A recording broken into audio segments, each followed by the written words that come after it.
Hello friends, welcome to my YouTube channel. Today we are discussing about amniotic fluid.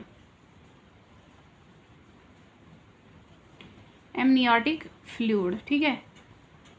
आज का हमारा topic है amniotic fluid. पहले हम देखेंगे ये फ्लूइड होता क्या है, ठीक है। ये वो फ्लूइड होता है जो प्रेजेंट होता है किन में, फीमेल्स में प्रेजेंट होता है और मदर्स में प्रेजेंट होता है ड्यूरिंग प्रेगनेंसी। जब प्रेग्नेंट वुमेन्स होती है उनमें भी ये प्रेजेंट होता है एमनियोटिक फ्लूइड, ठीक है। ये जो एमनियोटिक फ्लूइड होता है ये क्या करता है, ये हमें हेल्प करता है जब एक वुमेन प्रेग्नेंट होती है तब उस टाइम ये फोलेट मूवमेंट मीन्स बेबी को मूवमेंट करने में मदद करता है। क्या, बेबी को मूवमेंट करने में मदद करता है, ठीक है। सिंपली हम बोलेंगे एमनियोटिक फ्लूइड फीमेल्स में प्रेजेंट होता है और प्रेग्नेंट वुमेन्स में प्रेजेंट होता है और ये क्या करता है, ये हेल्प करते हैं हमें क्या, बेबी को मूवमेंट करने में, ठीक है। और ये प्रेजेंट होता है किस में, एमनियोटिक सैक में। ये प्रेजेंट होता है एमनियोटिक सैक में, ठीक है।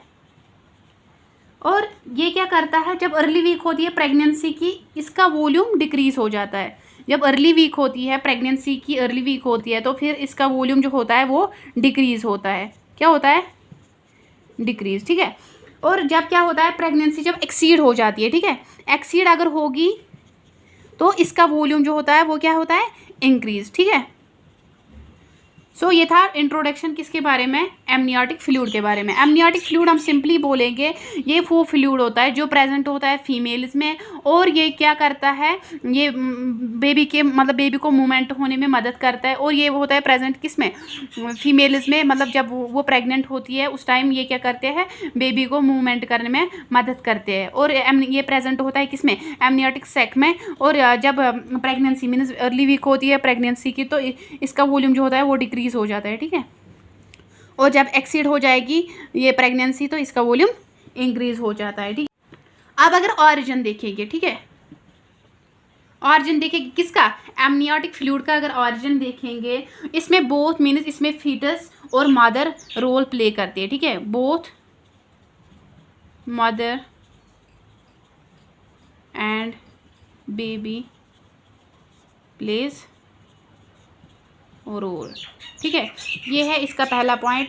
दूसरा है इसमें क्या ये बना होता है किसमें, किससे, एमनियोटिक इपिथेलियम कवरिंग से। किससे,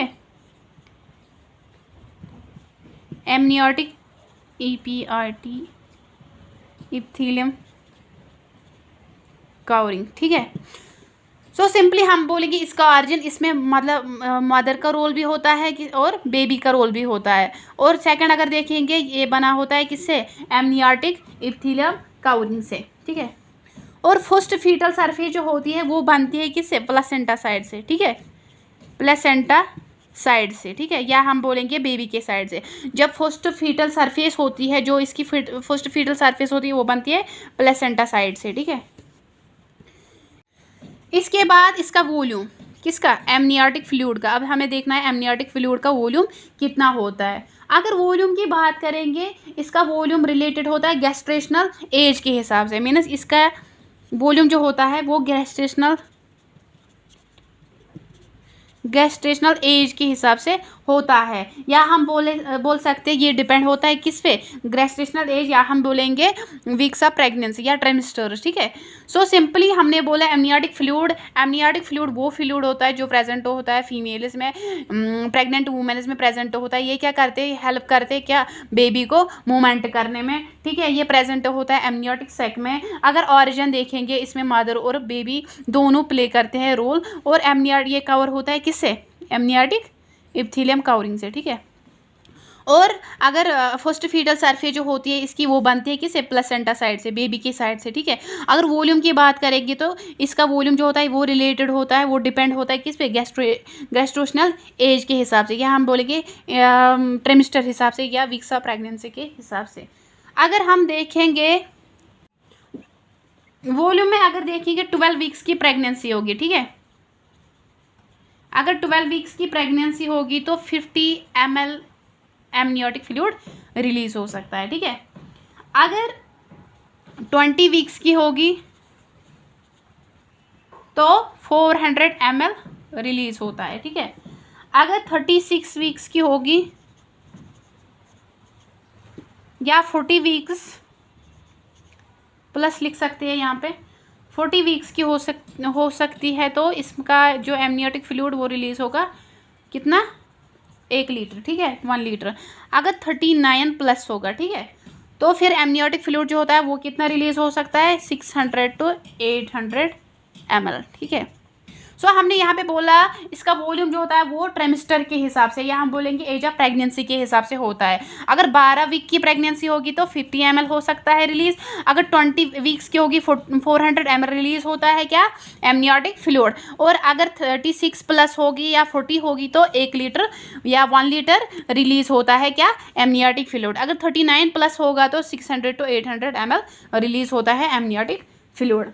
अब करेंगे बात इसके फीचर्स के, फीचर्स, ठीक है, किसके फीचर्स, एमनियोटिक फ्लूइड के फीचर्स, ठीक है।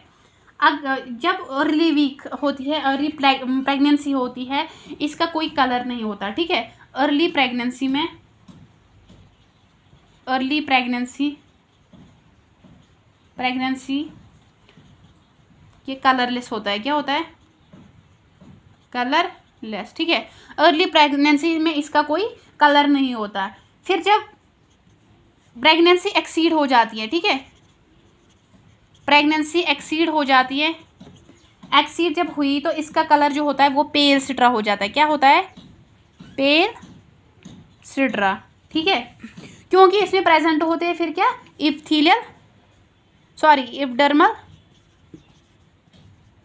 एपिडर्मल सेल्स, ठीक है। और मतलब फीटस का जो स्किन होता है उस पर कवर होती है हेयर, जिसको बोलते हैं, क्या बोलते हैं उसको, उस हेयर को बोलते हैं लैंगो, ठीक है, LAUNGO, ठीक है।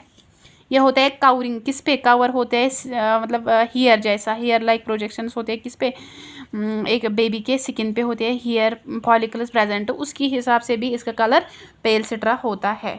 और अगर हम देखेंगे पहले सिंपली हमने बोला फीचर्स में, जब अर्ली प्रेगनेंसी होती है तो इसका कोई कलर नहीं होता, और अगर प्रेगनेंसी एक्सीड हो जाती है तो इसका कलर पेल सिट्रा हो जाता है, क्योंकि इसमें प्रेजेंट होते हैं एपिडर्मल सेल्स, ठीक है। और होता है लैंगो, मीन्स एक बच्चे पे हेयर फॉलिकल्स प्रेजेंट होते हैं, उसकी वजह से भी इसका जो कलर होता है वो पेल सिट्रा हो जाता है। उसके बाद है एबनॉर्मलिटीज़, ठीक है। अब देखना है एबनॉर्मल कलर, ठीक है, मीन्स ये आएगा किसमें, एबनॉर्मलिटीज़ में। नहीं, ठीक नहीं है। एबनॉर्मलिटीज़ में पहले ही देखेंगे हम, एबनॉर्मल कलर आता है। एबनॉर्मल कलर में पहले ही आता है क्या, मीकोनियम स्टेन, ठीक है। एबनॉर्मल कलर में आता है मीकोनियम स्टैंडर्ड, मीन जब एक बच्चा क्या करता है, वो एक्सीड करता है यूरिन, क्या करता है, यूरिन एक्सीड करता है, फर्स्ट जो होता है बच्चे का यूरिन, अगर उसने एक्सीड किया किसमें, इंटर यूटेराइन लाइफ में, मीन्स इंटर यूटेराइन लाइफ में उसने एक्सीड किया पहला यूरिन, तो इसका कलर क्या हो सकता है, ग्रीन हो जाता है, किसका कलर, एमनियोटिक फ्लूइड का। सिंपली हम बोलेंगे मीकोनियम स्टैंड, अगर मीकोनियम का मतलब है जो बच्चा अगर बच्चा ये करेगा क्या, यूरिन मतलब फर्स्ट जो उसका पहला यूरिन होता है वो करेगा इंटर यूटेराइन लाइफ में एक्सीड, तो उसको बोलते हैं मीकोनियम, ठीक है, मीकोनियम, तो उससे इसका कलर हो जाता है ग्रीन।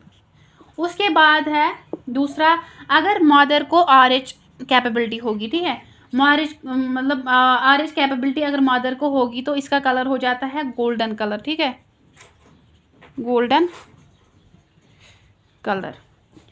उसके बाद है अगर पोस्ट मैच्योरिटी, ठीक है, पोस्ट मैच्योरिटी होगी, मीन्स अगर लेट होगा क्या, डिलीवरी, ठीक है, अगर 9 मंथ एबो थोड़ा सा होगा तो इसका क्या हो जाएगा, ग्रीनिश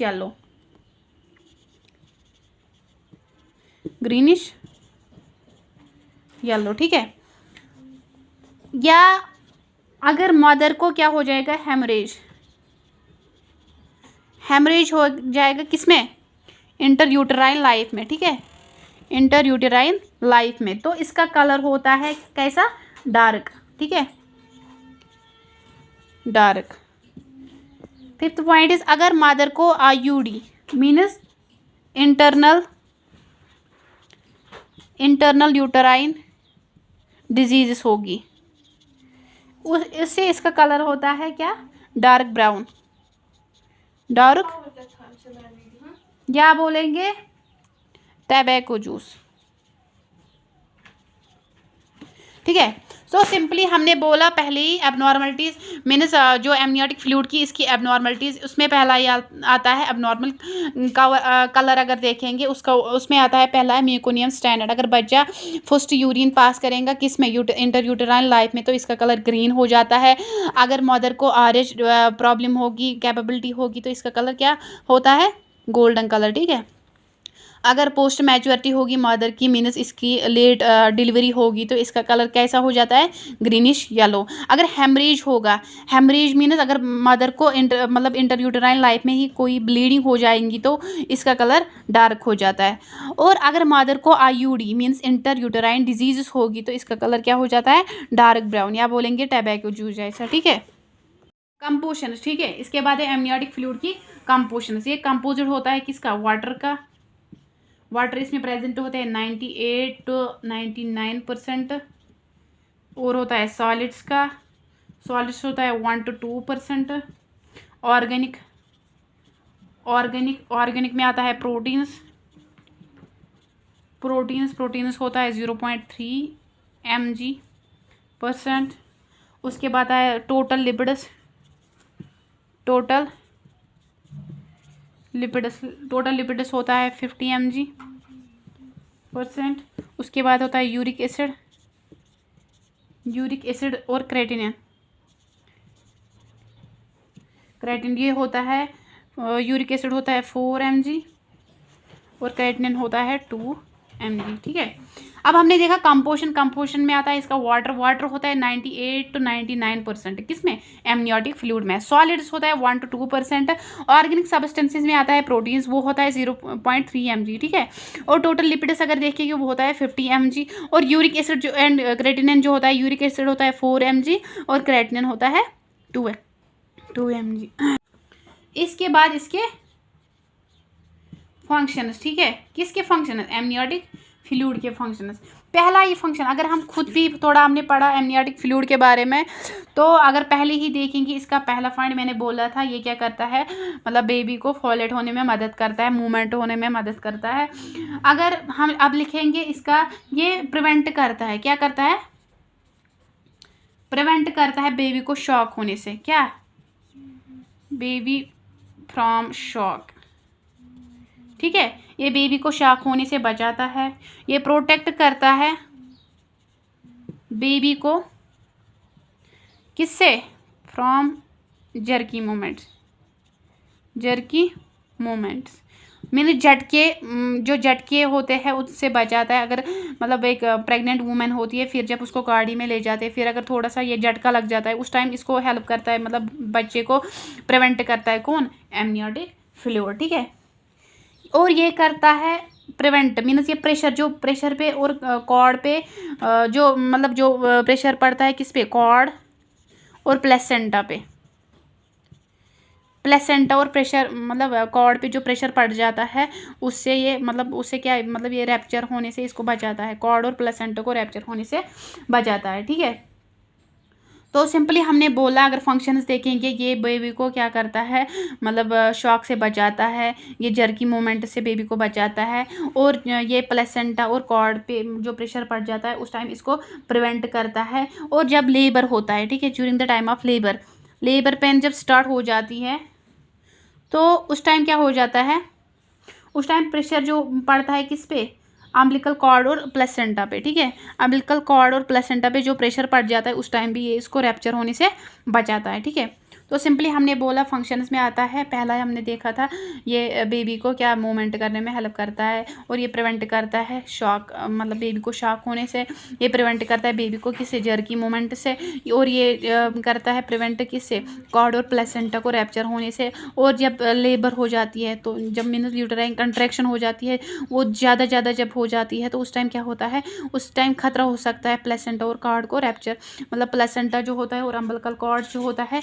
इसको रैप्चर होने से ये प्रिवेंट करता है। उस टाइम क्या, एमनियोटिक फ्लूइड, ठीक है, एमनियोटिक फ्लूइड, ठीक है। This was all about amniotic fluid. So मिलते हैं अगले टॉपिक के साथ, तब तक के लिए अल्लाह हाफिज़।